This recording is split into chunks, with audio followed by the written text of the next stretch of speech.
Quienquiera que fuese el que golpeaba la puerta, no se cansaba de hacerlo. Toda filosofía es una mirada. Hacer listas me ayuda a refrescar la memoria. En las mañanas, durante el desayuno, entretenía a mis papás contándoles mis aventuras nocturnas. Sus voces gritan al unísono. ¡Bravo! ¡Bravísimo! En casa de mis papás. Voces y miradas que acompañan esta temporada de Entre Libros, el podcast de literatura de la Secretaría de Educación del Distrito de Barranquilla y la Fundación Círculo Abierto. Hoy en Entre Libros, la narradora argentina Griselda Rinaldi nos habla del derecho que tienen todas las niñas y niños a la felicidad. La acompañan los cantos, cuentos, narraciones, puntos de vista de Graciela Cabal, Roald Dahl, Graciela Montes, Luis Pesetti, Ricardo Mariño, Silvia Schuffer, María Elena Walsh.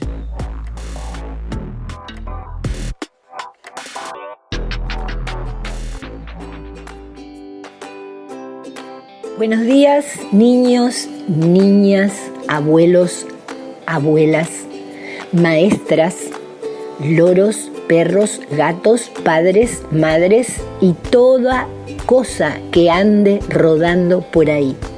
Desde Argentina, desde el corazón del Mercosur, Posadas Misiones, frente a un río precioso y con un sol radiante, les digo buenos días. Feliz de estar otra vez en este programa que, a pesar de las distancias, me van acercando, nos acercan con palabras, con música.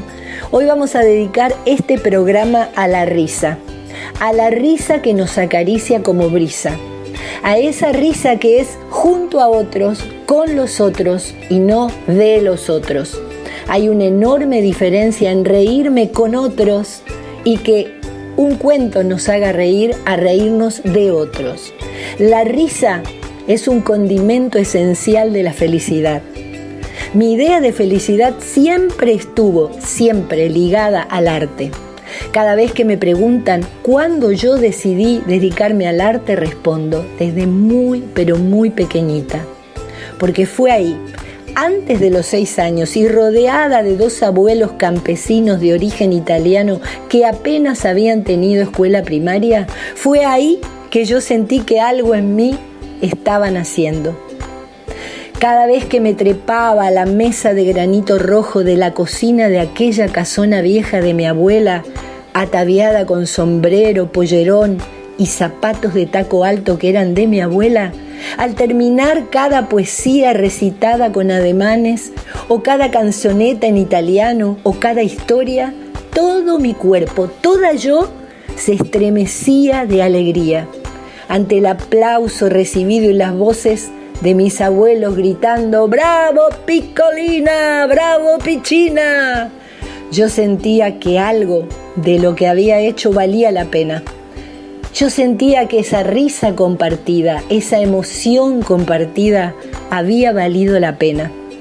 Fue a partir de allí, de esa emoción tan antigua, que yo me hice actriz, me hice lectora, me hice cantante y algunas cosas más. Por eso sigo defendiendo que lo más importante nos pasa en la primera infancia. Y es por eso que todos los adultos y adultas tenemos la responsabilidad de acercarnos a niños y niñas con la felicidad como un derecho, la felicidad al encuentro con las palabras. Así es que abrimos las ventanas a este programa lleno de brisas hechas por risas.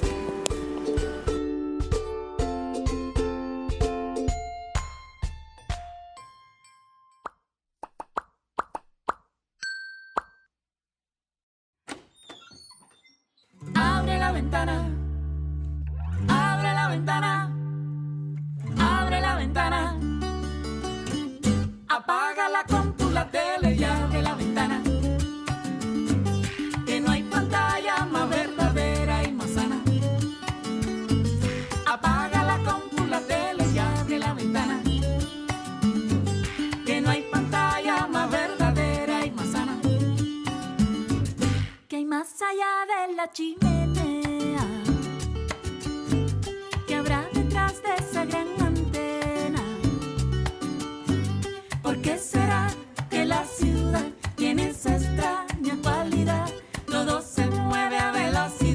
de trineos sin los frenos con motor de miniflete y turbina de cohete disfrazado como una nave espacial. Apaga la compu, la tele y abre la ventana,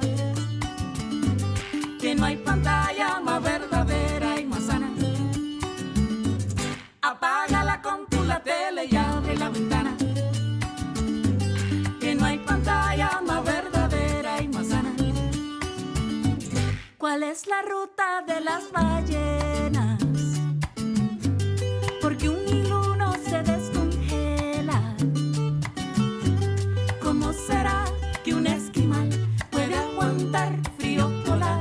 Seguramente tiene un buen plan. Una sopa de mandioca, 4 medias y una bota. En la brasa de una foca, un fueguito calentico y a dormir como marmota bajo la aurora boreal. Apaga la compu, la tele y abre la ventana, que no hay pantalla más verdadera y más sana.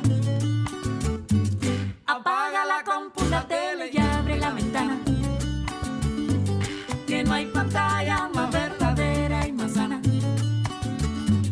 Apágala, abre la ventana, abre la ventana, abre la ventana.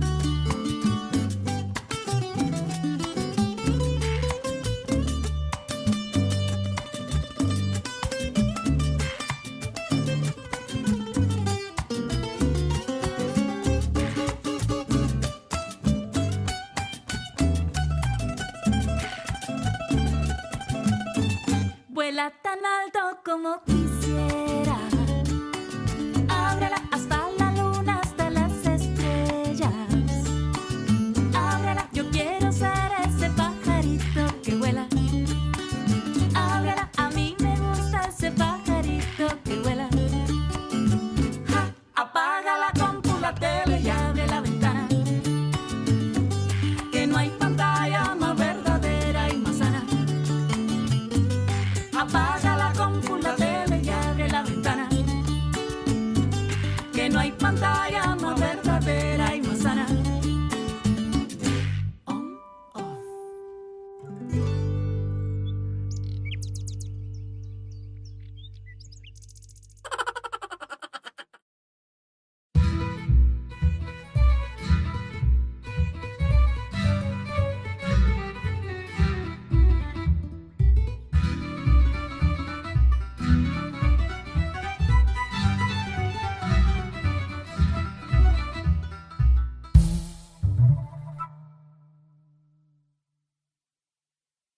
Me llamo en realidad Graciela Beatriz Cabal y uso ese segundo nombre porque era el nombre de mi mamá, Beatriz, que era la que quería ser escritora y entonces me hizo escritora a mí, desde chiquita.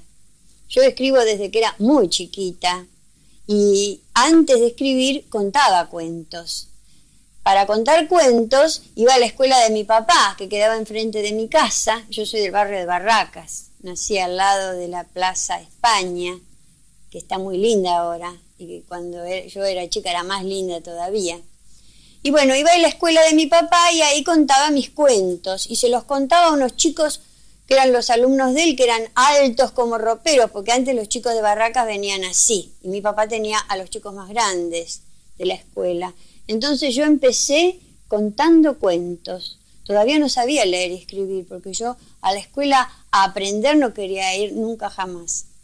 Entonces después mi mamá me enseñó a leer y escribir con un libro que había que se llamaba UPA, y desde ahí no paré más, ni de leer ni de escribir. Yo era una nena adicta a la lectura. Me leía los libros míos, los libros de la biblioteca de mi mamá, los de la biblioteca de mi papá. En mi casa no había muchas cosas, mi papá era maestro, pero sí había libros. Y como yo no tenía ni hermano, ni perro, ni gato, ni televisión, leía, muchísimo leía, y sigo leyendo. Después fui como la escritora de la escuela Tomás Guido, que todavía está y que es tan linda. Y después estudié magisterio y fui a la Facultad de Filosofía y Letras, a la vieja facultad que quedaba en la calle Viamonte, frente al convento de las Catalinas. Ahí tuve la suerte de tener como profesor a Borges, que venía a tomar el desayuno con nosotros en el viejo Café Florida. Y bueno, y siempre escribí, siempre. Mi primer libro lo publiqué a los 20 años. Y después entré a trabajar a una editorial, el Centro Editor de América Latina, que es verdaderamente, eso es un orgullo para mí, con un editor de lujo, que era el editor Boris Spivakov. Hace poquito se han cumplido 20 años de una quema terrible que se hizo de los libros del Centro Editor. Ardieron 3 días los libros del Centro Editor, entre ellos libros míos, en un viejo baldío de Sarandí. En esa editorial publiqué mis primeros libros para chicos. Mi primer libro para chicos, que se llamó Jacinto.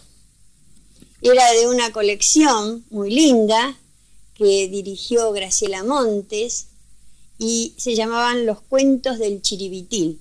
Y mi libro se llamaba Jacinto. Años después salió en otra editorial, en la editorial sudamericana, y así yo tengo 2 Jacintos. Uno, el primero, que salió hace muchos años, y el otro, este Jacinto de Sudamericana.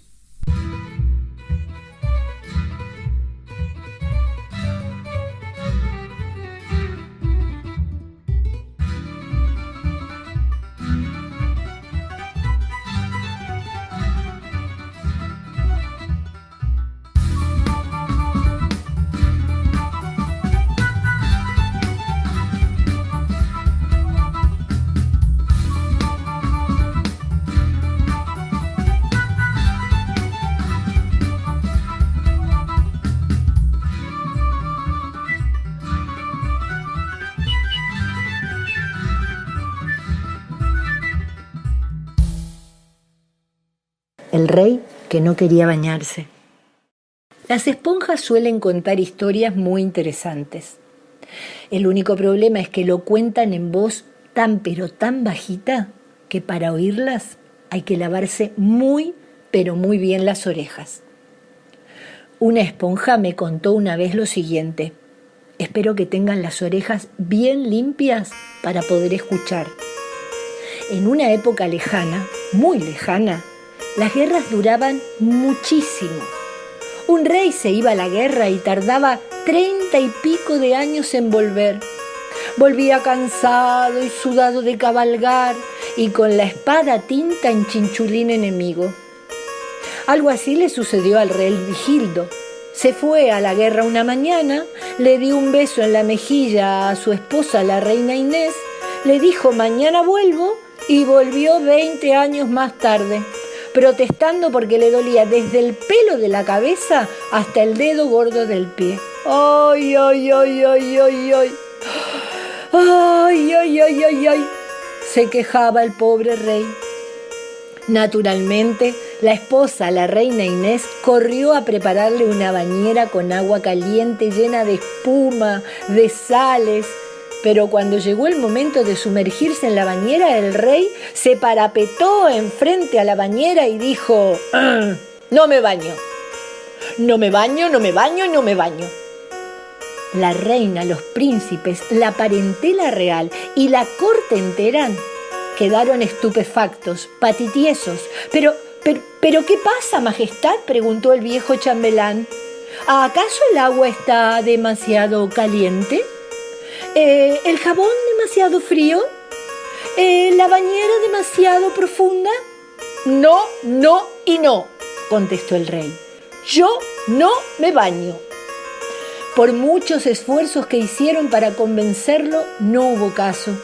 Con todo respeto, trataron de meterlo en la bañera entre 5 o 6 personas, pero tanto gritó y tanto escándalo hizo para escapar que al final se cansaron y lo soltaron. La reina Inés consiguió cambiarle las medias. ¿Se imaginan? Las medias que habían batallado con él 20 años. Pero nada más. Su hermana, la duquesa Flora, le decía: «¿Pero qué te pasa, Vigildo? ¿Tienes miedo de oxidarte, de despintarte o encogerte o ya sé, arrugarte?». Así pasaron días interminables hasta que el rey se atrevió a confesar. Lo que pasa, dijo el rey compungido, lo que pasa es que extraño las armas, los soldados, las fortalezas, el campo de batalla. Después de tantos años de guerra, ¿qué voy a hacer yo sumergido como un besugo en una bañera de agua tibia con sales? Además de aburrirme, me sentiría ridículo. Y terminó diciendo, ¿qué soy yo acaso? ¿Un rey guerrero o un poroto en remojo? Pensándolo bien, el rey Vigildo tenía razón. Pero ¿cómo solucionarlo? Razonaron bastante hasta que al viejo chambelán se le ocurrió una idea. Mandó hacer un ejército de soldados del tamaño de un dedo pulgar, cada uno con su escudo, su lanza, su caballo, y pintaron los uniformes del mismo color que el de los soldados del rey.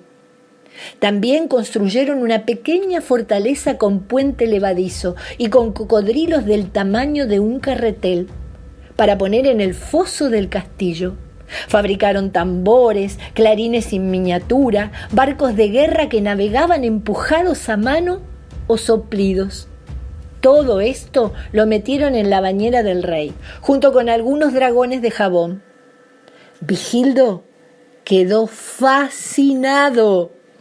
Eso era lo que él necesitaba, y ligero como una foca se zambulló en el agua.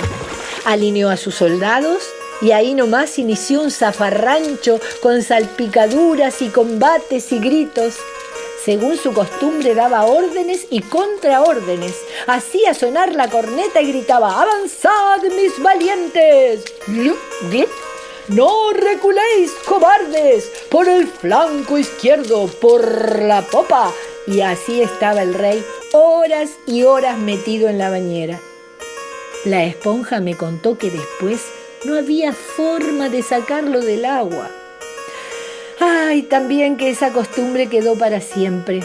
Es por eso que todavía hoy, cuando los niños y las niñas se van a bañar, llevan sus soldados, sus perritos, sus osos, sus tambores, sus cascos, sus armas, sus caballos, sus patos, sus ranas y sus patas de rana. Y si no hacen eso, cuéntenme lo aburrido que sería bañarse, y ni hablar de limpiarse las orejas. El rey que no quería bañarse. Un cuento de Emma Wolf.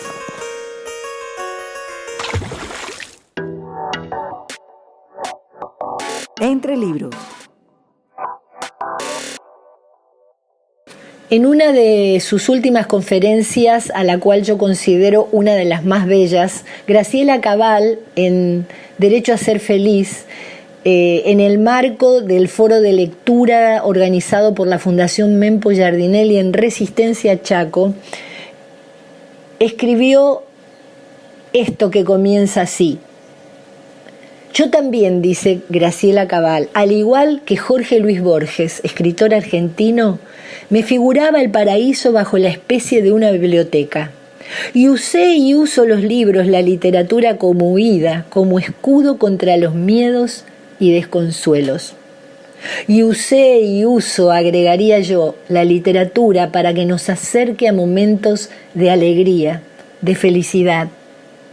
La niña diminuta que se protegía del frío con un pétalo de rosa. Las chicas March regalando su desayuno de Navidad. El barco de polvo de oro de Peter Pan que yo veía y veía navegar en el cielo cada vez que me asomaba a la ventanita del altillo de mis abuelos.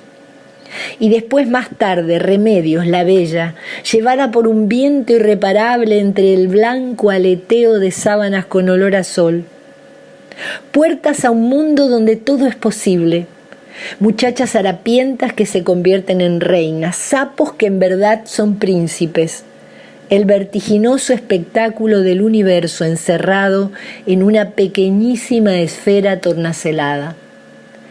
Todos los mundos posibles, todos esos universos que nos acercan a algo parecido a la felicidad. Escuchamos a Graciela Cabal.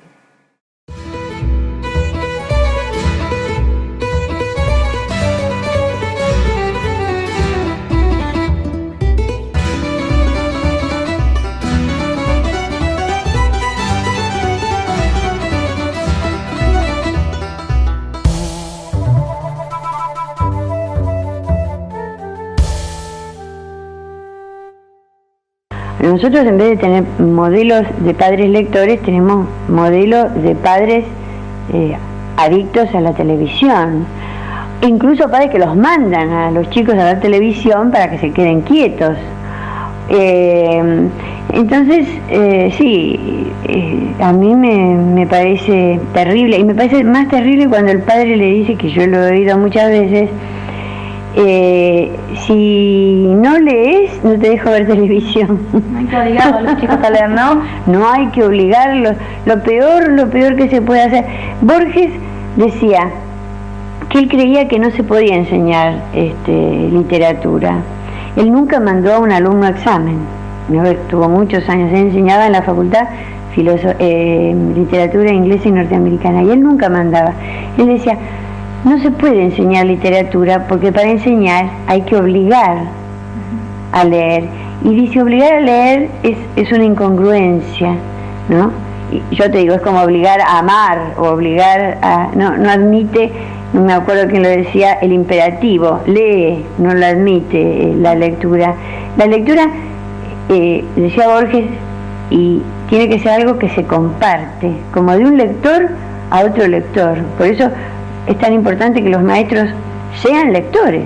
Si el maestro no es lector, ¿no? Si no es lector, no puede transmitir el amor a los libros, y que sea lector de ficción, no lector de cosas técnicas de su trabajo, ¿no? Que sea lector de novelas, de cuentos. Si no, no le puede decir al chico lee, porque si no, menos decirle lee porque si no vas a tener mala ortografía, o lee porque... claro.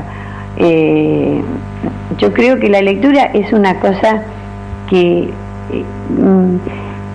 yo hablo en un libro mío, el vicio impune, ¿no? Es un vicio, es fácil transmitir un vicio, muy fácil. Cualquier vicioso sabe qué fácil es. Entonces, qué fácil sería transmitir de un vicioso de la lectura a otro niño, enseñarle ese vicio. En cambio, una obligación es muy difícil de transmitir.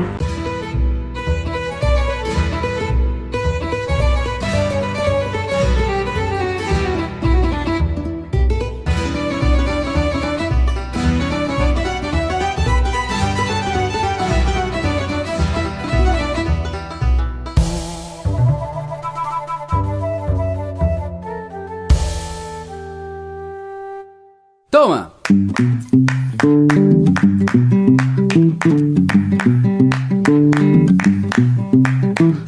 ¿Qué va a ser? Tenemos que jugar para crecer. ¿Qué verdad? Para jugar hay que desordenar. ¡Hey! Vamos a jugar, que no quede nada en su lugar. ¡Hey, hey, hey! Vamos a jugar, que no quede nada en su lugar. Las sillas en filita jugando a ser un tren. La carpa de los indios con cara de mantel, haciendo remolinos, timón sin timonel. Naufraga en la bañera un barco de papel. Uy, se mojó un poquito el piso. ¿Lo tapamos con la alfombrita? ¿Qué va a ser? Tenemos que jugar para crecer. ¿Qué verdad? Para jugar hay que desordenar. ¡Hey! Vamos a jugar, que no quede nada en su lugar.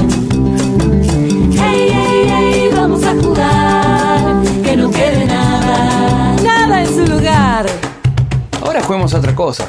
Ya sé, a la maestra. No, mejor hagamos experimentos. ¿Y si armamos con Rusty? ¿Un avión? No, un barco. No, yo quiero saltar a la soga. ¿Y si dibujamos? Las tizas de colores prometen diversión. El piso entusiasmado se vuelve pizarrón. Debajo de la mesa trabaja un inventor en un experimento que tiene mal olor. ¡Uf! Esto ya es demasiado. A guardar cada cosa en su lugar. A guardar cada cosa en su lugar. No, justo ahora. Un ratito más. Terminamos de armar la casita. A guardar cada cosa en su lugar. A guardar cada cosa en su lugar. Vamos a guardar todo en su lugar. Vamos a jugar, vamos a jugar. A guardar, vamos a jugar. Que no quede nada en su lugar. Eso. Hey, vamos a jugar. No puede ser, siempre lo mismo. Al final, yo estuve ordenando y ahora dejaron todo tirado otra vez. ¡Vengan a ayudar! Siempre lo mismo, yo sabía. Vamos a jugar, que no quede nada en su lugar, nada en su lugar, nada en su lugar. Hey, vamos a jugar, que no quede nada en su lugar.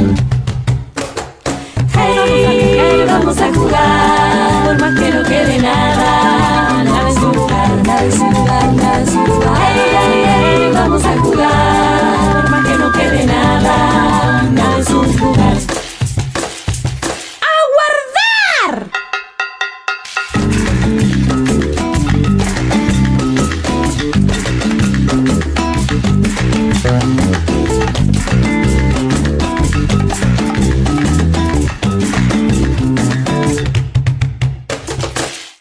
Si hablamos de humor y de alegría y de nonsense, no podemos dejar de nombrar a Roald Dahl con sus sorprendentes historias que reflejaron el indiscutible talento de uno de los más grandes maestros de la literatura universal. Roald Dahl, con su humor, con su ironía, con su imaginación. En su obra se mezclan situaciones y personajes inolvidables. En sus relatos encontramos el lenguaje directo, rico, el humor corrosivo, sarcástico y finales atípicos e inesperados que sí o sí nos invitan a una sonrisa cómplice. Ese humor exquisito. Vamos a compartir uno de sus textos que está en el libro Cuentos en verso para niños perversos. Espero que lo disfruten. Si ya nos lo sabemos de memoria, dirán, y sin embargo de esta historia tienen una versión falsificada, rosada, tonta, cursi, azucarada, que alguien con la cabeza un poco rancia consideró mejor para la infancia. El lío se organiza en el momento en que las hermanastras de este cuento se marchan a palacio y la pequeña se queda en la bodega a partir leña. Allí, entre los ratones, llora y grita, golpea la pared, se desgallita. Quiero salir de aquí, malditas brujas. Le arrancaré el moño por granujas. Y así hasta que por fin asoma el hada, por el encierro en el que está su ahijada. ¿Qué puedo hacer por ti, Ceni querida? ¿Por qué gritas así? ¿Tan mala vida te dan estas lechuzas? Frita estoy porque ellas van al baile y yo no voy. La chica patalea furibunda. Pues yo también iré a esa fiesta inmunda.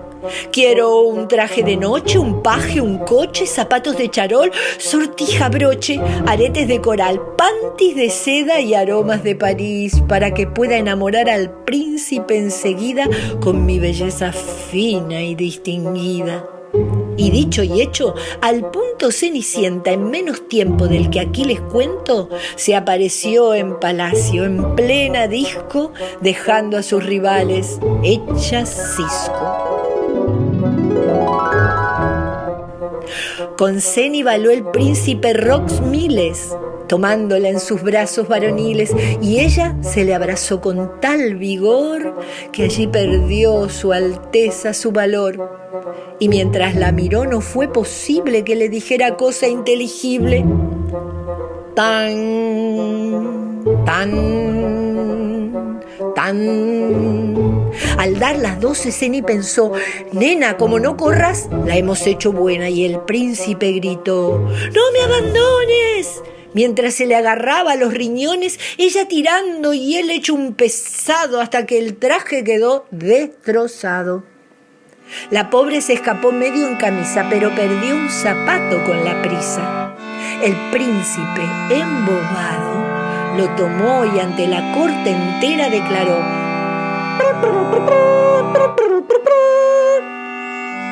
La dueña del pie que entre en el zapato será mi dulce esposa, o yo me mato. Después, como era un poco despistado, dejó en una bandeja el chanclo amado. Una hermanastra dijo: esta es la mía, y en vista de que nadie la veía, pescó el zapato, lo tiró al retrete y lo escamoteó en un periquete. En su lugar, disimuladamente, dejó su zapatilla maloliente. Como ven, esta historia mejora mientras la suerte de Ceni empeora. En cuanto salió el sol, salió Su Alteza por la ciudad con toda ligereza, en busca de la dueña del zapato. De casa en casa fue, de tienda en tienda, e hicieron cola muchas damiselas sin resultado. Aquella vil chinela, incómoda, pestífera y hedionda, no le iba bien a nadie a la redonda. Así hasta que fue el turno de la casa de Cenicienta. «¡Pasa, Alteza, pasa!», dijeron las perversas hermanastras, y tras guiñar un ojo a la madrastra, se puso la de más cara de cerdo su propia zapatilla en el pie izquierdo. El príncipe dio un grito, horrorizado, pero ella gritó más: ¡Ha entrado, ha entrado! ¡Seré tu dulce esposa, un cuerno frito! ¡Has dado tu palabra, principito, precioso mío! ¿Sí?, rugió Su Alteza. «Ordeno que le corten la cabeza». Se la cortaron de un único tajo y el príncipe se dijo: «Buen trabajo, así no está tan fea». De inmediato gritó la otra hermanastra: «¡Mi zapato! ¡Dejad que me lo pruebe!». «Prueba esto», bramó Su Alteza Real con muy mal gesto, y echando mano de su leal espada, la descorotó de una estocada. Cayó la cabezota en la moqueta, dio un par de botes hasta quedar quieta. En la cocina, Cenicienta estaba quitándole las vainas a unas habas cuando escuchó de repente los botes. ¡Pam, pam, pam! Los botes del coco de su hermana en el zaguán, así que asomó desde la puerta y preguntó: ¿Tan pronto ya despiertas? El príncipe dio un salto. ¡Ja! ¡Otro melón! Y a Ceni le dio un vuelco el corazón. «Caray», pensó, «qué bárbara es Su Alteza.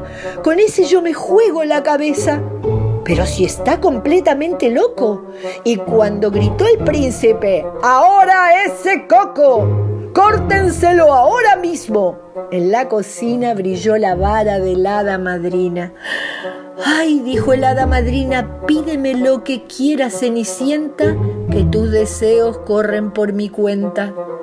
«Hada madrina», suplicó la hijada, «no quiero ya ni príncipes ni nada que pueda parecérseles. Ya he sido princesa por un día. Ahora te pido quizás algo más difícil e infrecuente. Un compañero honrado y buena gente. ¿Podrás encontrar uno para mí, madrina amada? Yo lo quiero así». Y en menos tiempo del que aquí se cuenta, se descubrió de pronto Cenicienta a salvo de su príncipe y casada con un tipo, con un tipo precioso que hacía mermelada. Y como fueron ambos muy felices, nos dieron con el tarro en las narices.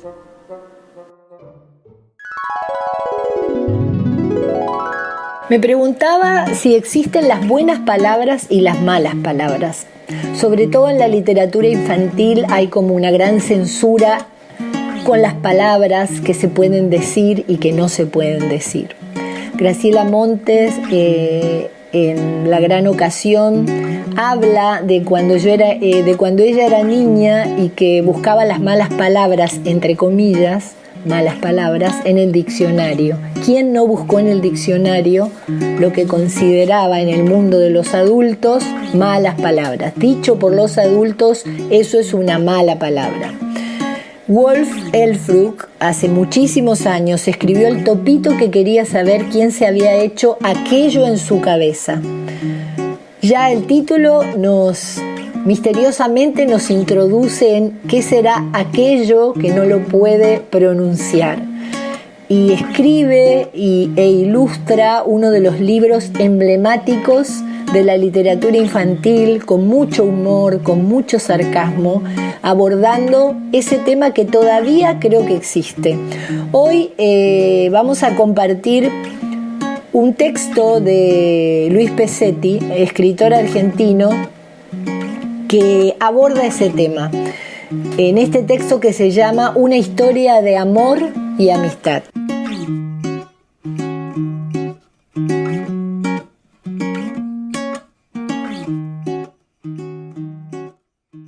Pablo, el que hacía caca en un establo, le dijo a Inés, la de la caca al revés, si quería jugar con él y con Rubén, que hacía caca en un tren. Inés estaba con Sofía, la que hacía caca todo el día, y le contestó que no. Pablo, el de la caca para el diablo, se enojó. Justo pasaba por ahí la maestra Teresa, que hacía caca con frambuesa, y le dijo, Pablo, el que hace caca cuando le hablo, no le digas así a Inés, la de la caca de pez. Mejor vete a jugar con Luis, el de la caca y el pis, o con Gustavo, el de la caca por centavo.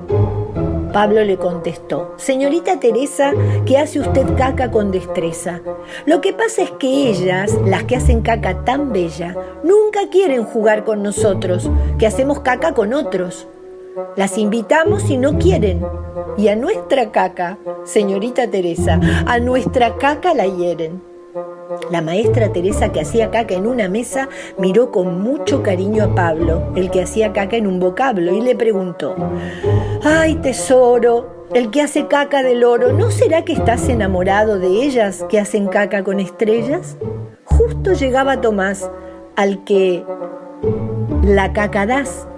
Y cuando oyó eso, le dijo a la señorita, que hacía caca tan finita, es verdad, maestra, la de la caca le cuesta. Él está muy enamorado de Sofía, la de la caca en las vías. Y Pablo, que no estaba enamorado, sino enamoradísimo, se puso colorado de enojo y les contestó, no es cierto. Y tú, Tomás Tomalosa, que hace la caca en Formosa, tú gustas de Inés, que hace caca una vez. Mentiroso. Mira Pablo Pableta, que hace caca en bicicleta. Mejor te callas. La señorita Teresa, que tenía caca en la cabeza, los miró y les dijo, Pablo, Pablito, caca de pajarito, y Tomás, Tomasito, caca de perrito. Ustedes son amigos y no tienen que pelearse ni por la caca enojarse. Por ahora vayan a jugar entre ustedes, que ya va a llegar el día en que esas niñas, con la caca entre encinas, los buscarán para jugar. Pablo y Tomás salieron corriendo abrazados, haciendo caca de parados, y se olvidaron de preguntar si trenciñas quiere decir algo o nada más lo inventó la señorita haciendo caca con palabritas.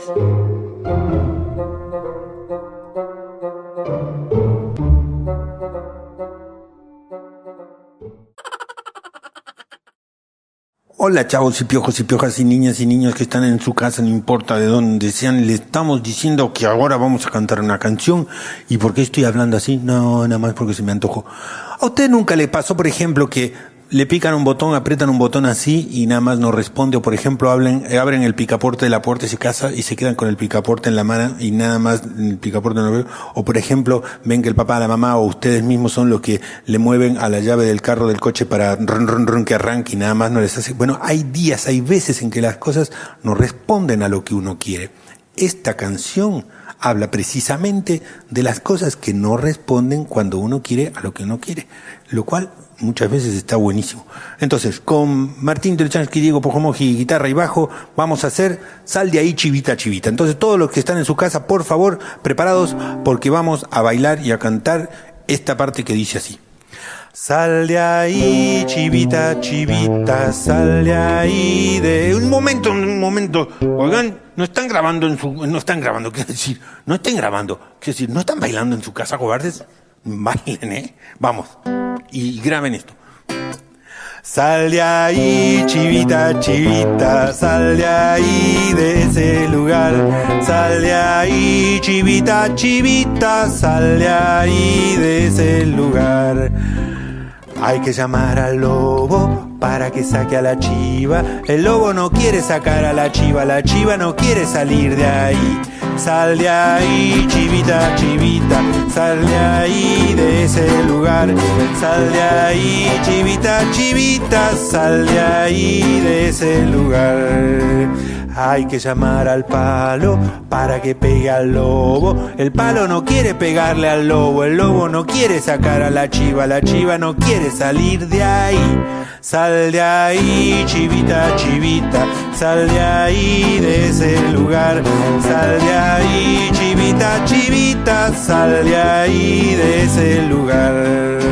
Hay que llamar al fuego para que queme al palo. El fuego no quiere quemar el palo no quiere pegarle al lobo, el lobo no quiere sacar a la chiva no quiere salir de ahí. Sal de ahí, chivita, chivita, sal de ahí, de ese lugar. Sal de ahí, chivita, chivita, sal de ahí, de ese lugar. Hay que llamar al agua para que apague al fuego. El agua no quiere apagar el fuego no quiere quemar el palo no quiere pegarle al lobo, el lobo no quiere sacar a la chiva no quiere salir de ahí. Sal de ahí, chivita, chivita, sal de ahí, de ese lugar. Sal de ahí, chivita, chivita, sal de ahí, de ese lugar. Hay que llamar a la vaca para que tome el agua. La vaca no quiere tomar el agua no quiere apagar el fuego no quiere quemar el palo no quiere pegarle al lobo, el lobo no quiere sacar a la chiva, que la chiva no quiere salir de ahí. Sal de ahí, chivita, chivita, sal de ahí, de ese lugar. Sal de ahí, chivita, chivita, sal de ahí, de ese lugar. Hay que llamar al hombre para que corra la vaca. El hombre sí quiere correr a la vaca sí quiere tomar el agua sí quiere apagar el fuego sí quiere quemar al palo, el palo sí quiere pegarle al lobo, el lobo sí quiere sacar a la chiva y la chiva sí quiere salir de ahí. Sal de ahí, chivita, chivita, sal de ahí, de ese lugar. Sal de ahí, chivita, chivita, sal de ahí, de ese lugar. Bueno, ustedes, espero que la hayan bailado en su casa. Muchas gracias, Diego, muchas gracias, Martín, y hasta la próxima canción. Estás escuchando Entre Libros.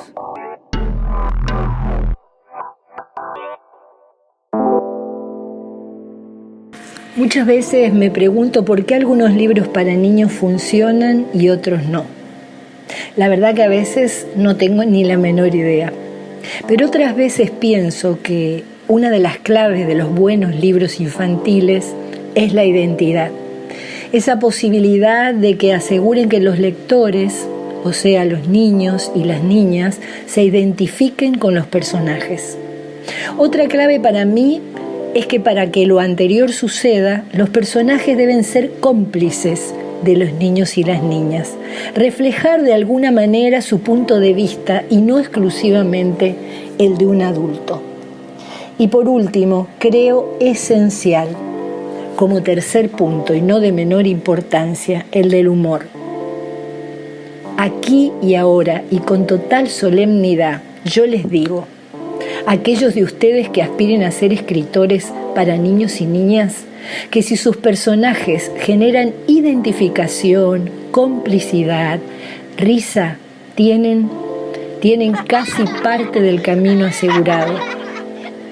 Para que esto último, lo del humor, sea posible, habría que tener claro que si bien todo aquello que genera en el otro el impulso de sonreír o de reír puede definirse como humor, las vías para lograrlo no son siempre las mismas. Claro que podría escribirse largamente sobre este asunto, pero brevemente, en el caso de los niños y niñas, suele funcionar aquello que llamamos misterioso, inesperado, aquello que de alguna manera le hace un guiño al niño y a la niña en la mirada del mundo adulto.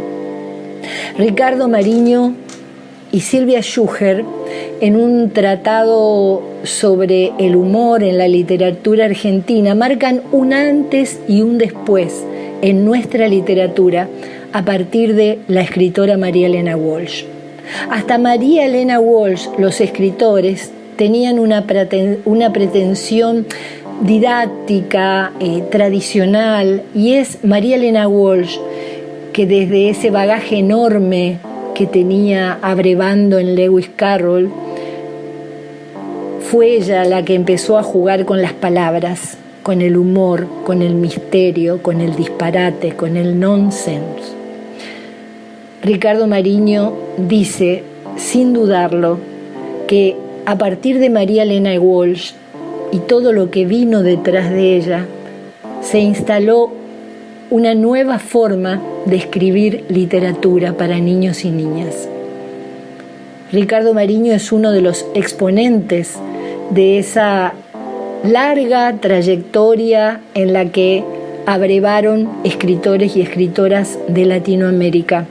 De hecho, es uno de los exponentes que ha trabajado con lo ridículo, que ha trabajado con lo absurdo y también hasta con la muerte, tomándola un poco en broma.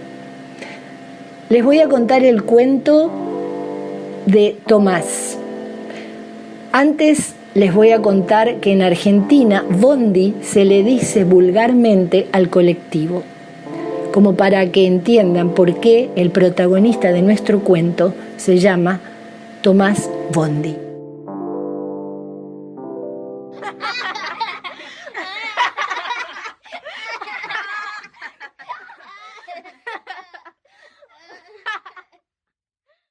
El más fastidioso de los muertos se llamaba Tomás Bondi. Frecuentemente el encargado del cementerio encontraba tierra removida junto a la tumba de Tomás y advertía que la lápida de mármol donde decía Tomás Bondi, 1939-2004, premio al volante de oro al mejor colectivero, estaba corrida 1 metro o 2. El finado Tomás Bondi extrañaba a su colectivo. A diferencia de los demás muertos, a quienes a lo sumo se les daba por aullar o salir a dar una voltereta convertidos en fantasmas, Tomás Bondi necesitaba manejar un poquitito, aunque sea su colectivo. Salía de la tumba, pasaba ante el encargado del cementerio, que no lo veía porque los fantasmas son invisibles, y caminaba 30 cuadras hasta la empresa de transporte donde aún vivía su colectivo. Se metía en el galpón donde cuando veía su colectivo, el 121, casi lloraba de emoción. Al rato se ponía a pasarle una franela, limpiaba los espejitos, lustraba los faros, le sacaba brillo a los vidrios. El problema era el sereno, porque en cuanto veía que un trapo limpiaba el colectivo solo, sin ser sostenido por nadie, salía corriendo y abandonaba el puesto de trabajo. Después, Tomás Bondi ponía el 121 en marcha y salía, obviamente, a dar una vuelta. Se detenía en todas las paradas y la gente subía. Cuando notaban que era un colectivo que nadie manejaba, trataban de escapar despavoridos, pero Tomás ya había arrancado y cerraba las puertas.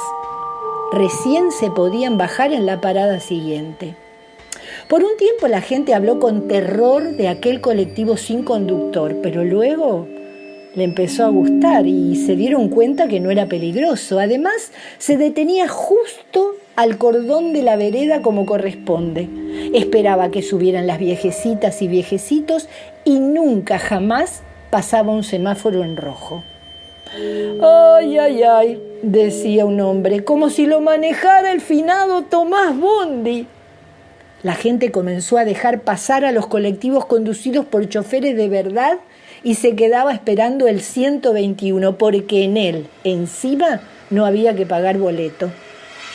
Un día los dueños de la empresa de transporte, cansados, decidieron abandonar el colectivo fantasma en un desarmadero, donde se apilaban restos de camiones, autos y otras chatarras.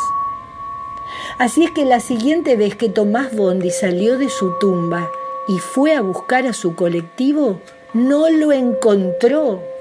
Fue terrible para él y volvió llorando al cementerio. Se metió en el ataúd, cerró la tapa, corrió la lápida con la mente, acomodó la tierra y comenzó a emitir tristísimos aullidos que le ponían los pelos de punta al encargado del cementerio. Y así pasó noche tras noche durante una semana. Para entonces, los empleados del desarmadero terminaron de separar cada parte del pobre 121 y finalmente un domingo el colectivo murió. Esa misma noche se convirtió en fantasma de colectivo, idéntico a como era en vida, pero invisible. Encendió su motor, acomodó los espejitos y arrancó. A las 12 en punto de la noche Tomás estaba aullando como hacía últimamente, cuando de pronto escuchó algo que le pareció como un sueño. Era la bocina de su 121. ¿Cómo podía ser? Pero era. Tomás salió de la tumba a toda carrera y en la entrada al cementerio encontró al 121 fantasma.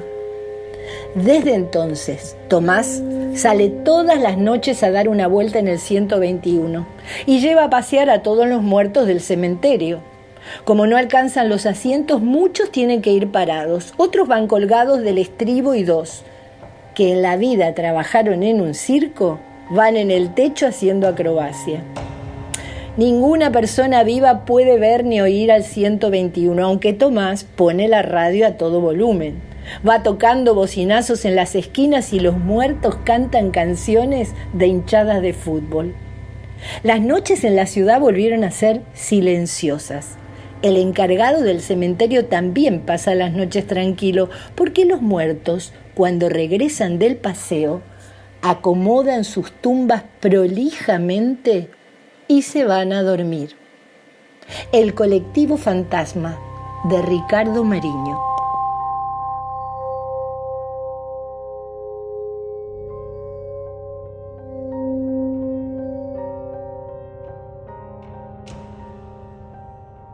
El derecho a ser feliz, el derecho a la alegría y el derecho a la risa que nos acaricia como brisa, a través de la palabra dicha, leída, cantada, escuchada, danzada. Y ahora que estamos llegando al final de este programa, pienso que en estos tiempos que corren, donde la felicidad es tan escasa y la alegría también, este programa vendría a ser como una forma de resistencia. Apelar a la poesía, a la música, aquello que nos dibuja una sonrisa, como lo hace la buena literatura. Este programa al que escucha tantísima gente resistiendo estos tiempos de tristeza. Sabemos que la solución para que la felicidad llegue a niños y niñas es social y política, pero también sabemos, porque nos lo contaron nuestras abuelas cuando éramos niñas y niños, y sabemos que las abuelas nunca mienten, sabemos que los mosquitos son capaces de ganarle a los leones, y que los conejos se burlan de los lobos, y que los pobres campesinos engatusan a los gigantes, y que los tontos, retontos, requetetontos, nos guiñan el ojo mientras se quedan con la más hermosa de las princesas.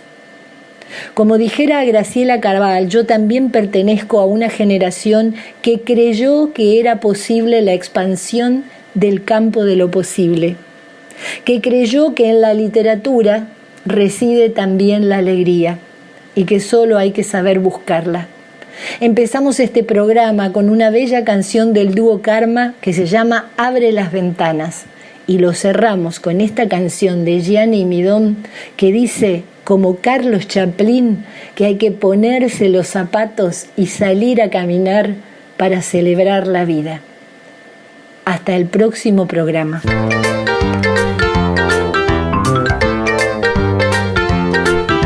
Me pongo los zapatos y voy a caminar. La gente me pregunta dónde vas? ¿A dónde? Voy por la calle registrando mil detalles, lo que cuenta, lo que vale, lo que dicen los demás. Hay quienes siempre me plantean: ¿sabe cuál es el problema y cuál es el problemón? Y el problema es plantearse los problemas y quedarse sentadito sin buscar la solución. Y el problema, el mayor de los problemas, es hacer la vista gorda y que gane el más mejor.